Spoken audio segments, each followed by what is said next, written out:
and Happy New Year to you both. So for more than 100 years now, the eyes of the world have been tuned to here, the crossroads of the world, Times Square. What better way to ring in the new year but here in New York City? But for the first time in decades, there are no crowds gathered here. I want you to take a look behind me right here. Plenty of metal barriers here, but nobody to hold back. That's because the crossroads of the world is frozen. There are no people here to watch our iconic ball drop. You can see those metal barriers though, and lots of police presence. Now, in a normal year, people would have been waiting to get into the pen since this morning, but of course, this has been anything but a normal year. Big crowds, people standing shoulder to shoulder, strangers hugging, kissing each other at midnight. It is all a recipe for COVID super spread. So the usual celebrations and revelry by tens of thousands, if not more, packed into Times Square, it is a no-go.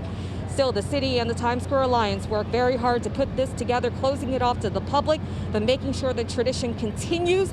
The best place to celebrate is from home, in very small groups, watching it on TV or on a special app. So the NYPD started closing off the streets at midnight last night, and 3 p.m. this afternoon shut off to pedestrians.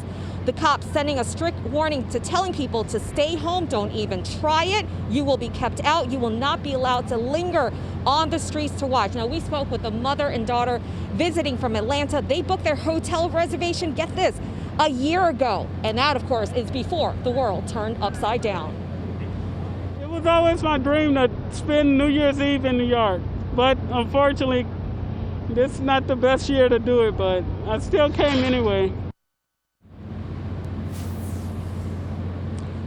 And that is the spirit. That mom telling me that she's going to try to get a view from her hotel room. Now, the only people allowed are the performers, the production crews, and also several dozen first responders and essential workers, but even they had to take COVID tests before being allowed into the pens. They are fittingly getting a special tribute this year.